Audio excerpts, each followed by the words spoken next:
How do you know there's an afterlife, heaven, and hell? Is there anybody who went and came back? Can the afterlife be something you dream of because you want it? In the apocalypse, how long will the judgment take? There are millions of people. How long will it take to judge every one of them? The thing you call the afterlife, can it be reincarnation?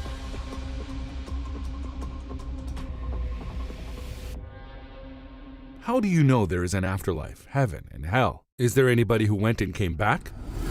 Is there anybody who went and came back? To be frank, yes, there are people who went and came back. What did our prophet do on the night of ascension? He went and came back. But that is not the question here. The real question here is there anyone who has seen it in person? Did anybody see it personally? This is the real question. So again, it is about physically seeing it. It is about limiting the mind with eyesight. The basic argument in the question here is I don't believe without seeing. However, a man believes a lot of things without seeing them. Why should we restrain our minds just to our eyes? Why should we say you can't believe something unless you actually see it? Let's think of it this way. Imagine there is a fire behind a mountain. We can't see the fire, but if we see the smoke, we say if there is smoke, surely there must be a fire.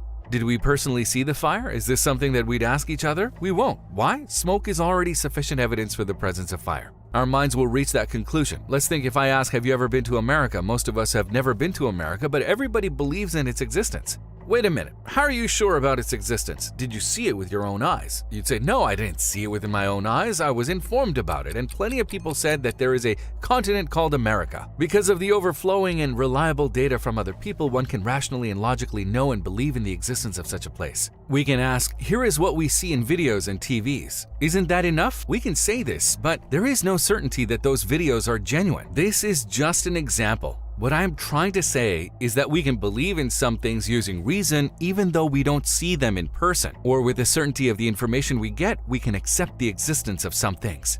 Just like this example, we know the existence of the afterlife reasonably and logically through the information provided by 124,000 prophets. We know for sure with the information Quran provided. We don't need to see it with our own eyes, as we know for sure with our reason. We don't need to see it. Okay. But don't you think you should provide any evidence, some sort of proof? We can think of it this way. We have thousands of pieces of evidence from 4 different sources about the existence of the afterlife. What are these 4 different sources? 1, the book is called the universe. The universe tells us about the afterlife. 2, the Holy Quran. Quran tells us about the afterlife as well. 3, what did our prophet, peace be upon him, do? He told us about the afterlife. 4, human nature and conscience tell us about the afterlife. We have thousands of evidence.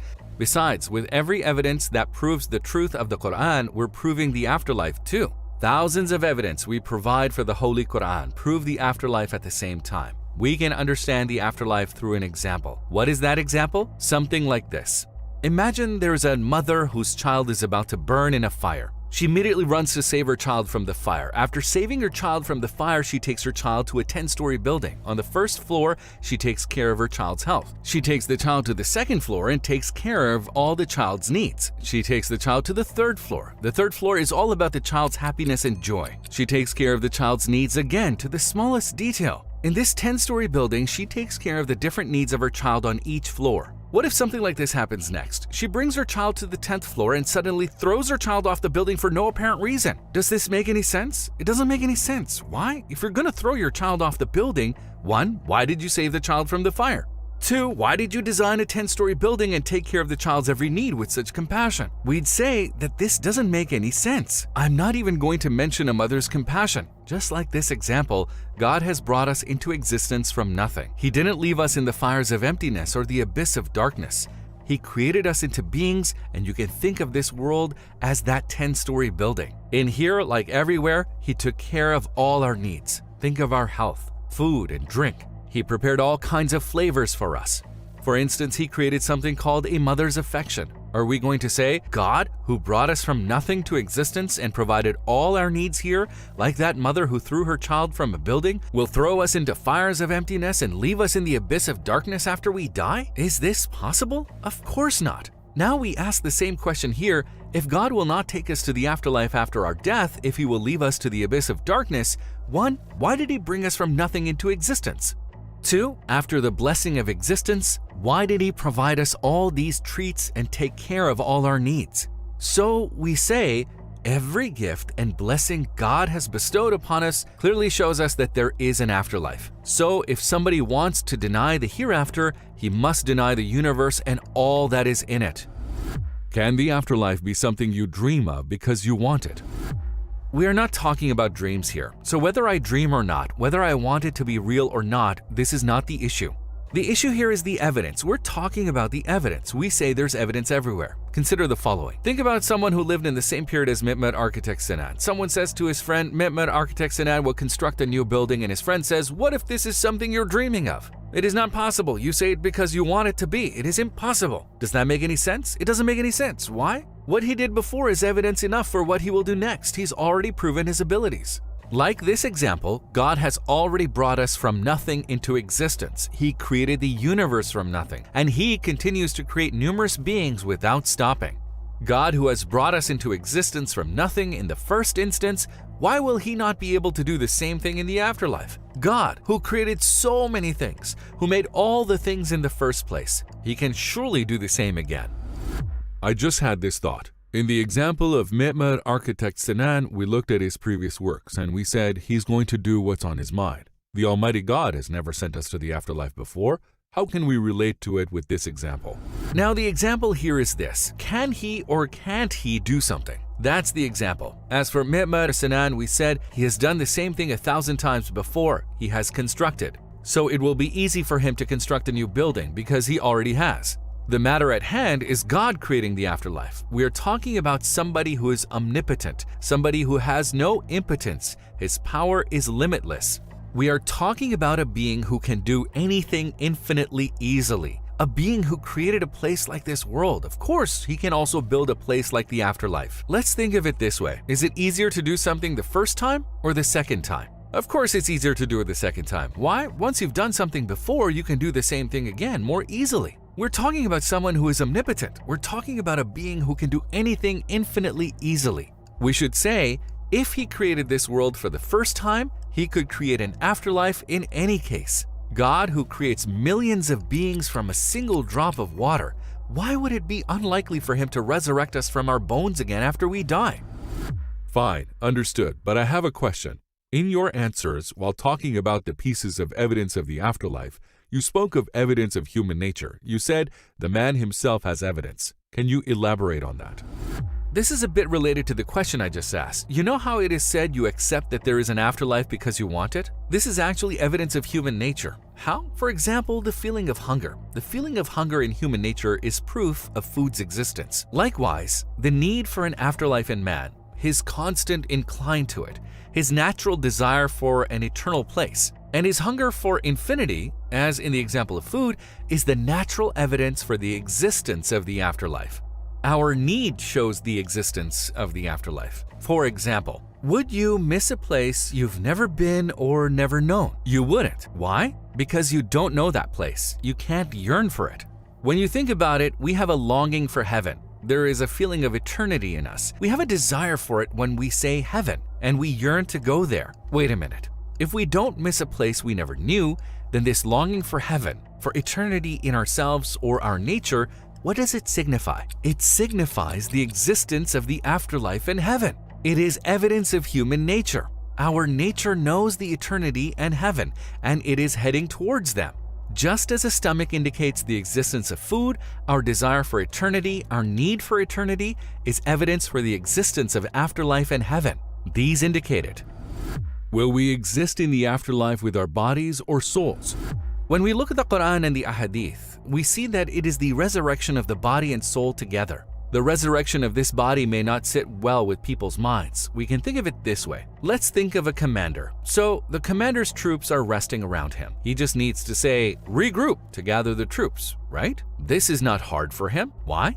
Because those soldiers in the army and all their actions are under his command. Like this example, all the atoms in our bodies, all the atoms in the universe are like soldiers under the command of God. When people die, their bodies are buried. Now those soldiers in our bodies, in other words atoms, are like those soldiers who are resting after they are dead. All God needs to say for the resurrection is regroup. With this order, He can reassemble all the atoms, all those soldiers again. Just like how that commander gathers his resting troops easily, God will order those resting soldiers or atoms regroup. With his order, with a command, he can reassemble and resurrect. So, the resurrection of the body should not be doubtful, just like this commander example. The thing you call the afterlife, can it be reincarnation? It can't be. If there is a test, it is done for its results. Could the reward of a test or the result of a test be to be tested again? Of course not. The purpose of this world is to reach the afterlife. It is a test for getting the afterlife. At the end of the test, the good people must be rewarded, while the oppressors must be punished. It makes no sense to be brought back to the testing ground, this world again. Besides, when we consider our souls, they are eternal. For a soul of eternal nature, it doesn't make sense for it to be sent back to this world, a restricted place. If our soul is an ocean, this world is like a cup. Our souls overflow from its container. So, when we get a reward, when something will be given for the good that is done in this world, surely it must be in an eternal place. Imagine that there is a very good person and with reincarnation he comes back to this world as a wealthy man. What difference does it make? Do rich people don't get sick? They do. Do rich people don't long for eternity? They do. I'd say this is a contradiction. This is not logical. Consider the following. There is an oppressor who killed 10 million people, or he killed 20 million people. To punish him, the punishment needs to be equal to the crime he committed. If you send him back to this world, what's the worst punishment you can give? Think about someone who is in a horrific situation. That person can't get what he deserves. We're talking about someone who killed 10 million people. So, a place where the oppressor will get what he deserves is necessary, and a place where people who do good deeds here can be fully rewarded. So, the idea of reincarnation is implausible, illogical, and has hundreds of contradictions in it. In the apocalypse, how long will the judgment take? There are millions of people. If each one is judged individually, how long will it take? There is information that the judgment in the apocalypse will be quite long. It is said to be between 1,000 and 50,000 years. But it's important to remember that the concept of time is relative. For example, let's think about a mathematics lesson. The lesson will be quite long for someone who doesn't like math. Sometimes he may feel like he's been in the class for his whole life. But for someone who likes math, the lesson passes very quickly. Think about physical education classes as an example. Those classes pass by quickly for a lot of people. Sometimes 2 lessons are combined into a block lesson. It seems that it would take less than the time of 1 lesson, so the concept of time, the perception of time varies according to the person or situation of the person. We need to think about it this way. If we arrived at the apocalypse as someone who achieved contentment of God, then we won't need to think about the concept of time anymore. Because in that case, if we had the contentment of God, time would pass more quickly for us. If we focus on this world, if we focus on our test, what do we need to do here? To seek the contentment of God. For someone who has gained the approval of God, the concept of time in the apocalypse will not be a serious problem. Let us focus on this world and our own test. If we please God, we will think about the relativity of time, and God willing, we will complete our judgment with ease. You say the afterlife, heaven and hell are eternal. Then will we live in the afterlife forever and become eternal beings? I thought only God is eternal. That's a good question, but here's the thing. The condition that the afterlife is eternal and we exist for the eternity is up to God. So we are dependent on God in this. With the fact that God provides us that eternity and allows us to live for eternity, then and only then will we exist for eternity. Being eternal is not a characteristic of heaven and hell. Heaven and hell will exist forever since God will make them exist forever. Hence, we will exist forever. Think about it like this. Let there be a mirror that reflects the rays of the sun. The source of the reflection in the mirror is the sun. Likewise, if we think of heaven, hell, and the afterlife's eternity, just like the mirror, since the mirror's reflection depends on the sun, their eternity, like the reflection, depends on God. He will make them exist, and they will exist for eternity. Another example is the shade of a tree. For there to be shade, there must be a tree. The shadow exists because of the tree. Like this, the existence of the afterlife, the existence of heaven and hell, is because of God. They exist because God wills them to exist. They are the shadow of God's names and attributes. Why was this world created in the first place if there would be an apocalypse? Isn't that a waste? It's not a waste, because a teacher uses chalk to give information and to teach something. When you say, he used chalk to teach me something and then erased it, did the teacher waste it? No, he didn't. Why is that? Because the purpose of chalk is to give information. God created this world as a testing ground, and He uses it to give meaning to lots of issues. Let's think of it like that chalk example. Then the existence of the afterlife and the end of this world's mission are not wasted, because its purpose is to give meaning. Additionally, God will transform the universe and its content, so God will create this universe in a new way. We can think of this universe as the core of the afterlife. With this universe, God will build a new universe. There won't be any waste. Okay, it's not a waste. What is the underlying reason for the apocalypse? We can say it has many reasons. For example, imagine a king that opens a large exhibition and invites people there.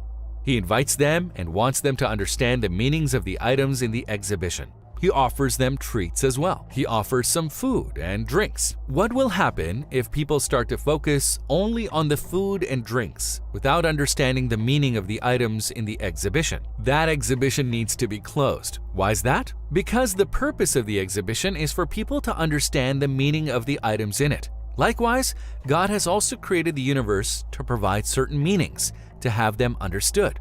If people who come here don't understand the meaning anymore, in other words, if they abandon the Quran and don't read the names and attributes of God, what will God do? He will shut this exhibition down and build a new one. It is one of the underlying reasons. Of course, there are many other reasons. Another example is, imagine a house built after 10 years worth of effort. When the house is about to be completed, if you don't build the roof, if you leave the top of the house open to rain, it will be unwise, right? If there is a cost of 10 years' worth, surely the roof will be completed. We would say the job will be completed. Likewise, after all the expenses have been made for this world, such as people reading and understanding the meaning, building a testing site, and separating the good and bad people. After such expenses failing to complete the roof, it's not wise to let the test be incomplete with the absence of the afterlife. So this will also be completed as the roof of this world will be completed. The afterlife will come. This is another reason. We can count dozens of reasons. Thank you for your answers. These are all the questions for you today. I try to give my answers which are inspired by the tafsir of Quran Risala-e-Nur collection 10th word. If our brothers and sisters want to learn more, they may read the tafsir. If they want to learn the answers to these questions, we advise them to read Risala-e-Nur collection. Is there a method to read Risala-e-Nur collection? There's an Instagram account we created, Towards ELA.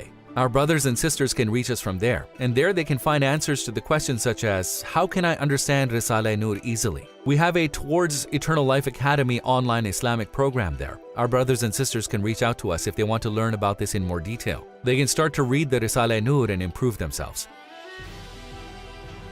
Hello brothers and sisters, and thank you for watching the video. If you want to take a look at more of our videos like this, you can check the playlists we created specifically for you on the right, or you can check out our latest videos on the left. Don't forget to like this video and subscribe to our channel so that we can reach and benefit more people.